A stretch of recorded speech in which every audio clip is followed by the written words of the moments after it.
hoje o capítulo 14, que tem como tema os preparativos.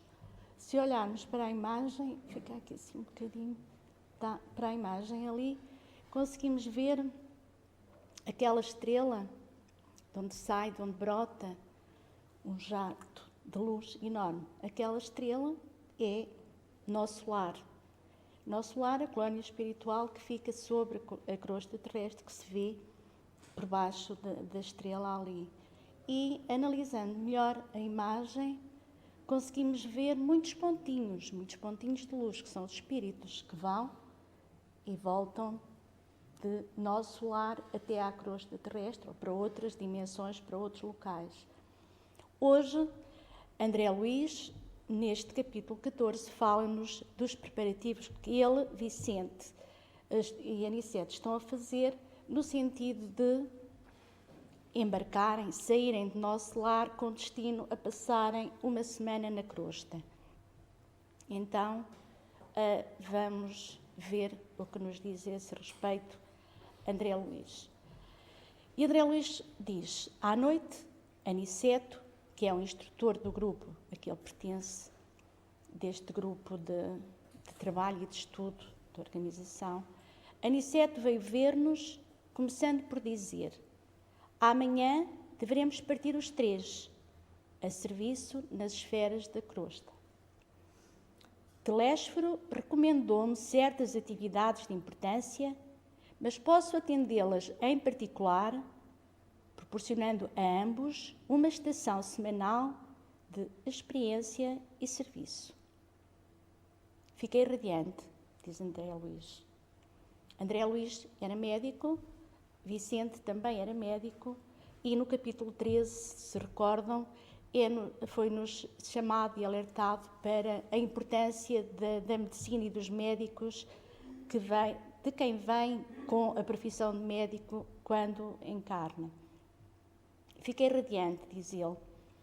Muita vez regressar ao ninho doméstico, tornar à cidade em que desenvolvera a tarefa última, e todavia não me detivera no exame das possibilidades extensas do concurso fraternal.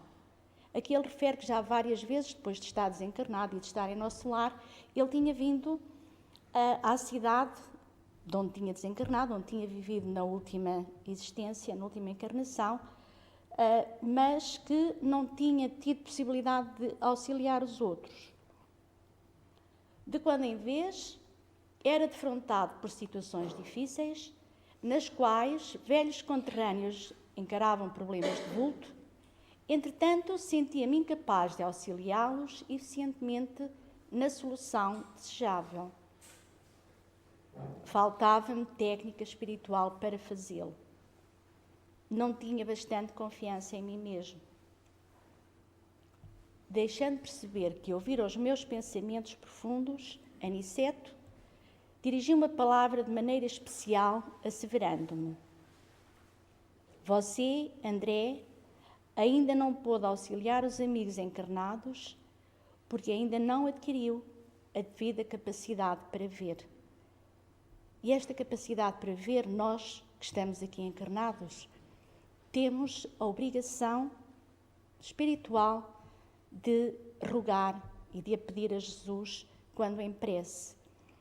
Porque quando Jesus, perto de nós, e está sempre connosco, nos pergunta: irmão, o que queres que eu faça? Naquela voz que nenhum de nós ouve, mas que sente, deveríamos pedir-lhe que eu veja. Senhor, que eu veja, porque vendo com os olhos do Espírito, começamos a desenvolver as capacidades de visão, porque vemos com o interior, vemos por dentro, vemos com os olhos da alma e passamos a desenvolver essas capacidades de ver. É razoável, pensou André Luís, quando na carne somos muitas vezes inclinados a verificar tão somente os efeitos sem ponderar as origens. No mendigo, vemos apenas a miséria, no enfermo, somente a ruína física. Mas faz-se indispensável identificar as causas. E isto é como nós vemos enquanto estamos aqui. Se vemos alguém roto e esfarrapado, vemos-lo apenas como miserável, não questionamos porque é que ele está, porque é que aquele ser, porque é que aquele espírito foi nessa condição. Ou no enfermo se está doente, porque é que ele está doente, qual é a lição, a mensagem que o Criador lhe está a fazer passar naquele momento. Então temos que parar um pouco mais para analisar as causas daquilo que vemos com os olhos físicos. Depois de meditar alguns momentos, prosseguiu. Procuraremos, contudo, remediar a situação. Amanhã, pela madrugada, você e Vicente apareçam no gabinete de auxílio magnético às percepções que fica junto ao centro de mensageiros. Este gabinete de auxílio magnético às percepções é um gabinete que auxilia ao desenvolvimento da visão. Darei as providências para que vocês alcancem o necessário melhoramento da visão em termos espirituais, claro está. Peço-lhes, todavia, receberem semelhante auxílio em prece. E aqui somos alertados para a importância e o valor que tem a prece, a oração. E a única coisa que a Aniceto lhes pede é que quando eles estiverem naquele ministério, quando a visão lhes estiver a ser dada, ampliada e concedida para que possam na crosta verificar as causas daquilo que virem e não propriamente só as situações, que estejam em prece constante, que o façam em prece. Roguem a Deus lhes permita a dilatação do poder visual. Compenetrem-se da grandeza desse dom sublime, o dom que é o poder visual, é um dom sublime. E, sobretudo, enviem à Majestade Eterna um pensamento de consagração ao seu amor e aos seus serviços divinos. Não desejem induzi-los a atitudes de fanatismo sem consciência. Aqui, em nosso lar, não podemos abusar da oração, segundo algumas antigas viciações do sentimento terrestre. Do círculo carnal, costumamos utilizá-la em obediência a delituosos caprichos, suplicando facilidades que surgiriam em detrimento da nossa própria iluminação. Aqui, todavia, André, a oração é compromisso da criatura para com Deus, compromisso de testemunhos, esforço e dedicação aos superiores desígnios. Então, a Aniceto aqui alerta-os para a importância da oração e o compromisso que representa quando estiverem. E volta aqui, todavia, André, a oração é compromisso da criatura para com Deus, compromisso de testemunhos, esforço e dedicação aos superiores desígnios. Há a ligação do nosso espírito com a fonte, a nossa mão com a mão de Deus. É tudo aquilo que importa. É esse compromisso, é o dar a mão, é o servir, mas servir os maiores desígnios, o amor do Pai. Toda a prece entre nós deve significar, acima de tudo, fidelidade do coração. Quem ora, em nossa condição espiritual, que é o caso deles, sintoniza a mente com as esferas mais altas e novas luzes lhe abrilhantam os caminhos. Diante da nobre autoridade de Aniceto, não me atrevi a falar e cheguei mesmo a recear a externação de qualquer pensamento. Deixou-nos o generoso instrutor com palavras carinhosas de amizade e incentivos. Vicente e eu acalentávamos projetos magníficos e tinham, claro, no coração a colónia Nosso Lar e o amor que ali vibrava para irem em auxílio dos que encontrassem na crosta. Viemos, pela primeira vez, cooperar a favor dos encarnados em geral. Nosso repouso noturno foi brevíssimo. Aguardávamos ansiosamente a alvorada, a fim de receber o auxílio magnético do gabinete referido. Poucas horas orei com a emoção daquela hora, poucas vezes orei com a emoção daquela hora, alertado para o valor e para o empenho que teria que ter na oração para a entrega. André Luiz diz que poucas vezes terá orado com a emoção que orou naquele momento. Os esclarecidos técnicos da instituição colocaram-nos, primeiramente, em relação mental direta com eles e, em seguida, submeteram-nos a determinadas aplicações espirituais que ainda não posso compreender em toda a extensão e transcendência. Observei, contudo, que a colaboração magnética não nos retirava o sentido consciencial e aproveitei a oportunidade para a oração sincera, que era mais um compromisso de trabalho que um ato de súplica propriamente considerado.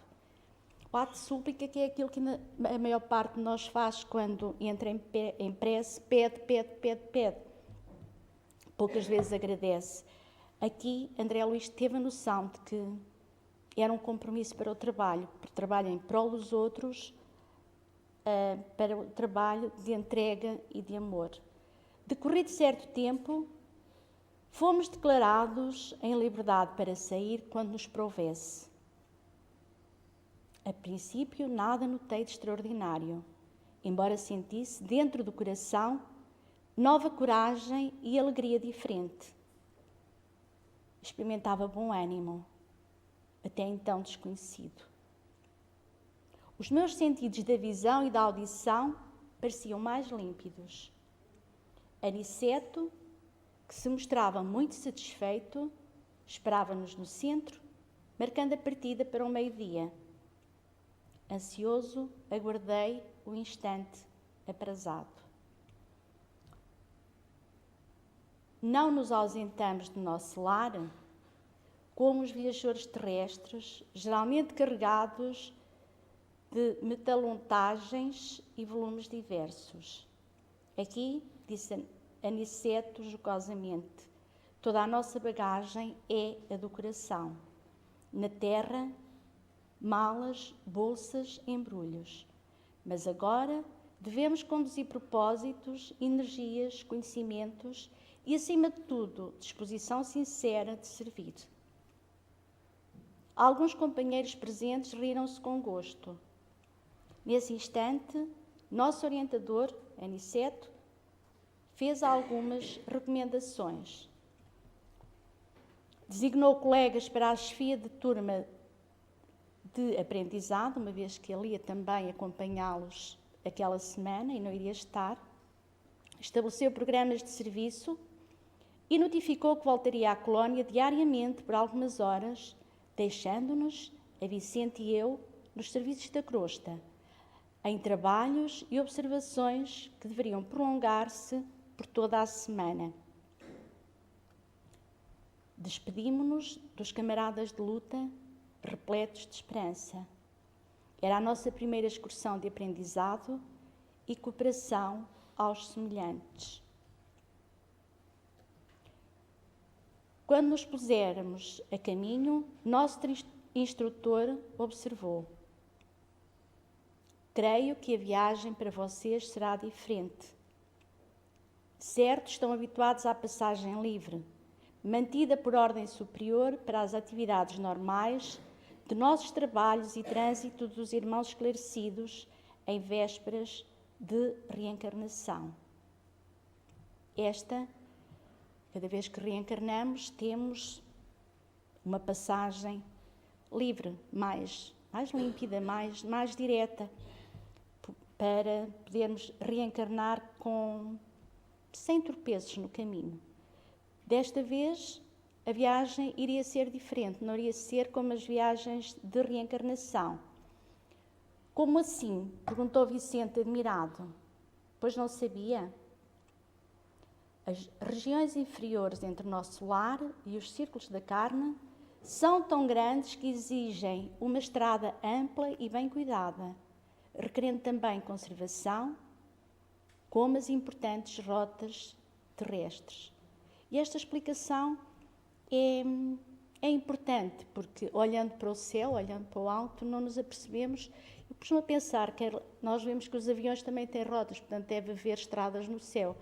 Agora, estradas do mundo espiritual para cá, certamente também há e haverá, e de lá para cá, e haverá muitas. E não vamos todos pela mesma estrada, nem descemos todos pela mesma estrada. Mas as estradas são tão grandes que exigem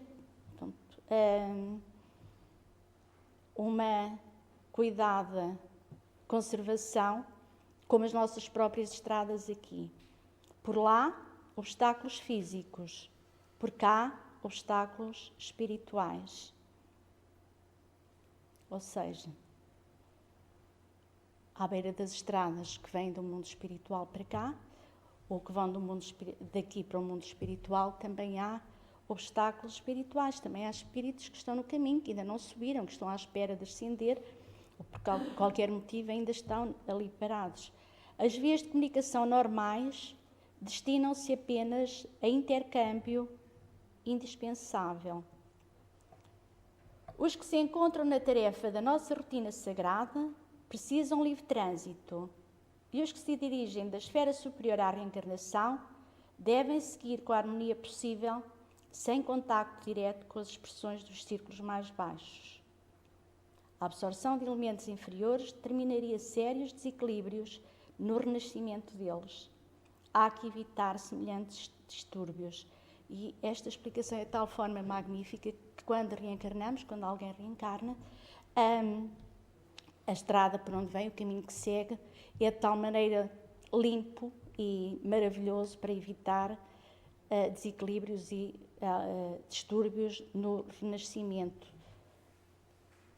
Nós, porém, seguimos numa expedição de aprendizado e experiência.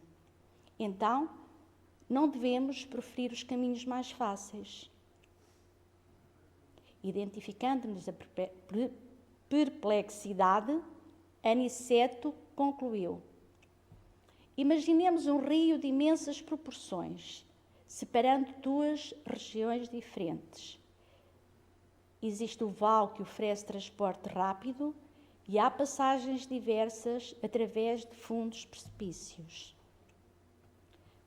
Pela expressão do bondoso instrutor, concluí que ele poderia voltar à colónia quando quisesse, que não encontraria obstáculo de qualquer ordem em parte alguma, isto em razão do poder espiritual de que se achava investido. Mas fazia-se peregrino como nós, por devotamento à missão de ensinar. Vicente e eu não dispunhamos de expressão vibratória adequada aos grandes feitos.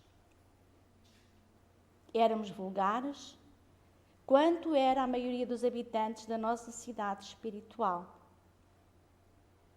Ele percebeu-se que não conseguia ainda movimentar-se com a rapidez que o fazia um instrutor, porque possuíamos apenas alguns princípios de volitação.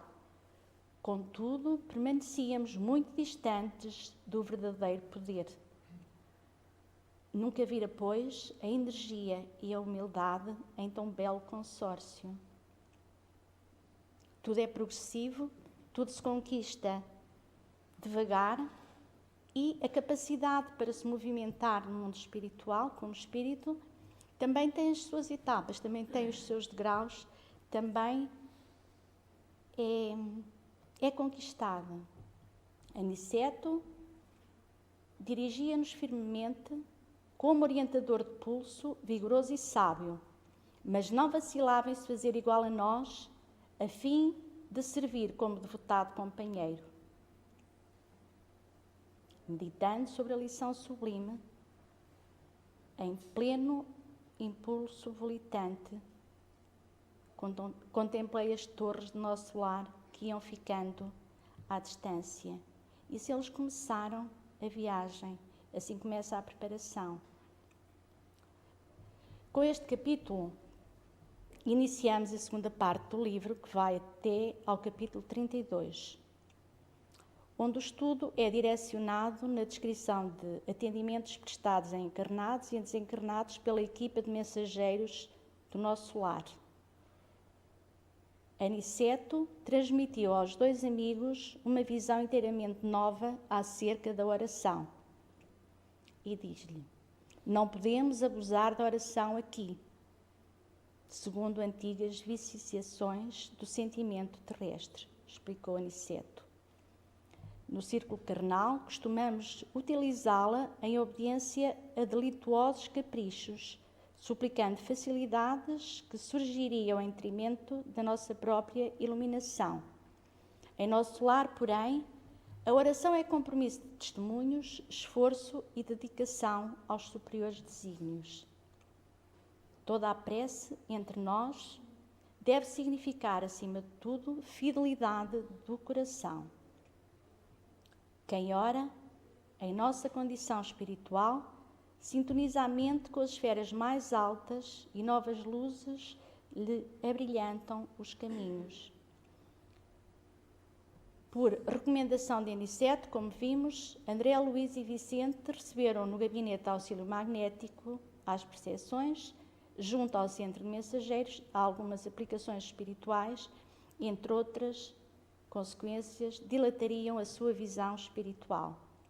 A princípio, nada de extraordinário André notou, embora sentisse dentro do coração uma coragem e uma alegria diferente. Ela explicou que demonstrava bom ânimo, um ânimo que até então lhe era desconhecido, que os sentidos da visão e da audição lhe pareciam mais límpidos. Aniceto, André Luís e Vicente partem, sem bagagens, para uma viagem de estudo e trabalhos na crosta, que durariam uma semana. Seguem, porém, um trajeto diferente, como vimos. Não utilizam a estrada livre mantida por ordem superior para as atividades normais dos trabalhos espirituais e trânsito dos irmãos esclarecidos em vésperas de reencarnação. Não vão pela estrada florida, pela estrada mais bela. Aniceto explica que as regiões inferiores entre o nosso lar e a crosta são tão grandes que exigem uma estrada ampla e bem cuidada, requerendo também conservação como as da terra. Na terra temos obstáculos físicos, ali que há obstáculos espirituais. Que as vias de comunicação normais se destinam a um intercâmbio quando é indispensável. E os que se encontram nas tarefas de auxílio espirituais, os que se dirigem à reencarnação, devem seguir com a harmonia possível, sem contacto direto com as expressões dos círculos mais baixos.